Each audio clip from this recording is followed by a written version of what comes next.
안녕하세요. 파산관장인 홍인플리 변호사입니다. 이번 시간에는 채무자가 경제적으로 어렵더라도 파산 면책을 하는 게 유리한 상황이라는 것을 한번 케이스를 통해서 알려드리려고 한번 찍어봤습니다. 자, 채무자는 70세 정도의 고령입니다. 기초생활수급자예요. 채무는 한 7천만 원 정도 된다고 봅시다. 3천만 원도 마찬가지입니다. 채권자가 7명이고요. 가진 재산은 임차보증금 3천만 원입니다. 생계비 통장에 300만 원 예금이 전부입니다. 7천만 원을 70세 고령자가 기초생활수급자니까 결국 그 행정청에서 한 70여만 원, 70에서 한 80 정도를 받을 겁니다. 그 다음에 노령연금 나오면 8, 90으로 이제 혼자 생활하는 거죠. 보증금 3천이니까 월세도 이제 한 30에서 한 40, 서울 기준으로 30에서 한 50 정도 내야 되고요. 하면 이제 요걸 갖고 이제 생계를 유지하는 겁니다. 이런 상황에서 이제 7천만 원 채무가 있다면 채권자들도 가져갈 건 없습니다. 뭐 이 생계비 통장도 이거 압류가 금지돼 있고요. 그 다음에 보증금 3천은 서울은 5천까지가 압류를 못하죠. 수도권은 이제 뭐 3천, 4천, 4,300, 그 다음에 그 기타 지역은 2,700, 2천 이렇게 4단계로 되어 있습니다. 이런 상황을 봤을 때, 내가 뭐 먹고 죽을 것도 없는데, 무슨 파산이냐. 자녀들도 이제 뭐, 보시면 배우자는 이제 돌아가셨어요. 사망하였고, 자녀들은 이남 인력으로 서로 먹고 살기 바쁩니다.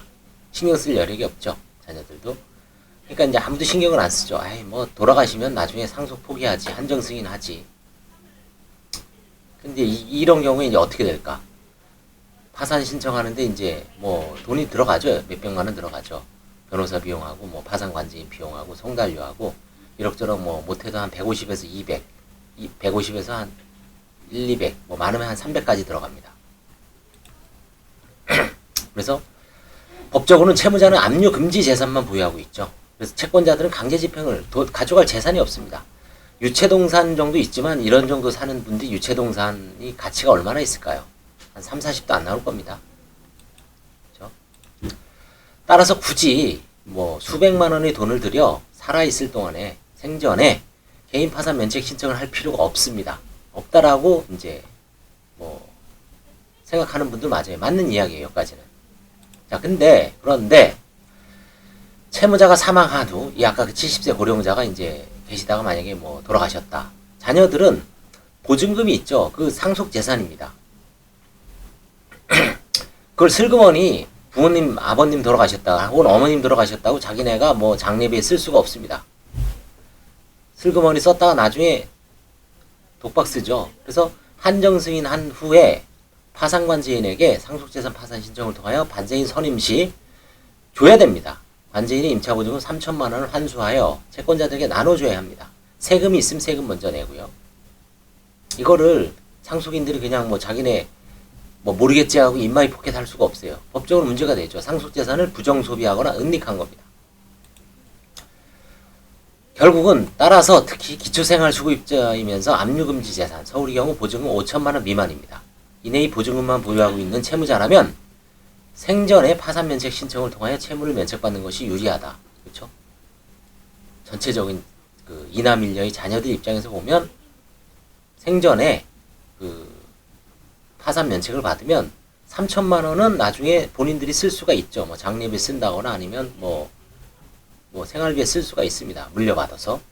굳이 한정 승인을 할 필요가 없죠. 그냥 뭐 받으면 되죠. 재산을.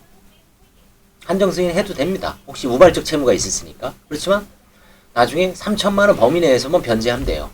돌아가신 아버님의 어떤 채권자가 느닷없이 뭐 한 1년 후에 나타나서 돈 내놓으시오. 했을 때 공고만 했으면은 그분한테는 우리가 물려받은 건 3천만 원입니다. 그 돈만 주면 됩니다. 책임이 면제됩니다. 한정 승인하더라도 편하죠. 그 돈은 내 재산일 가능성이 크죠. 우발적 채무가 없다면. 자, 그래서 결론은 경제적으로 어렵더라도 살아생전에 빚이 많으신 분, 과도한 분들은 뭐 나이를 불문하고 생전에 특히 고령의 채무자들도 생전에 돌아가시기 전에 파산 면책을 하는 게 훨씬 유리하다는 것을 염두에 두시기 바랍니다. 이거는 이제 근본적으로 이런 경우는 이제 극단적인 경우라고 생각하지만 사실 이제 단독 그 가구가 많아지죠. 이런 경우가 늘어나고 있습니다. 여기에다가 이제 덧붙여서 하나의 케이스, 이게 지금 케이스가 1이라면 변형시키면 1-1이 있을 수 있죠. 이런 경우에 70세인 뭐 제 배우자가 돌아가시고 68세인 만약에 여자가 남아있다. 배우자가 있다. 그러면 그 배우자가 그 3천만 원 보증금을 이제 상속을 하죠. 그런 경우에는 면제재산이나 압류금지재산 뭐 이런 경우에 이제 해당될 것인가 그러니까 논의가 있습니다.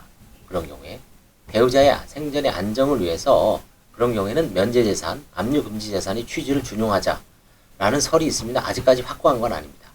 그렇죠? 그래서 이 생전에 하여튼 파산면책을 해서 면책을 깔끔하게 받는 게 훗날 가족들 전체적인 입장에서도 훨씬 유리하다. 이런 경우에는 자녀들이 다른 거 없어요.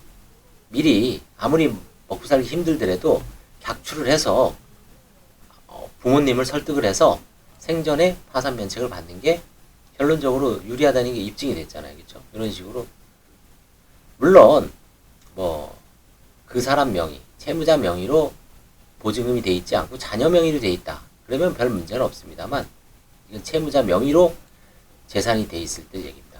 특히 왜 이런 얘기를 하냐면 국민임대, 영구임대, LH공사, SH공사의 임대아파트는 반드시 채무자 명의로만 구할 수 있습니다. 자녀 명의로 안 돼요. 그래서 돌아가셨을 때 상속재산이 무조건 됩니다. 빚이 많아도. 청산을 해야 됩니다. 자녀들이. 그 염두에 두신다면 특히 어려운 사람일수록 사회보장제도가 발달되어 있을 때 그 명의를 자녀 명의로 할 수가 없죠. 그렇죠?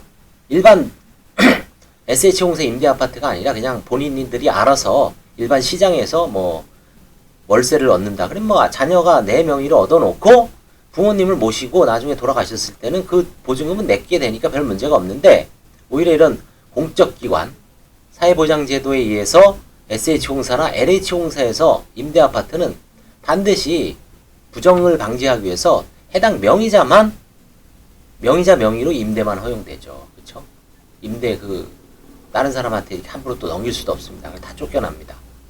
나중에 이제 돌아가셨을 때 배우자나 상속인들이 어렵다면 또 우선순위가 있는 건 변론으로 합니다. 네, 이런 케이스를 한번 제가 오늘 방송을 한번 찍어봤습니다. 네, 감사합니다.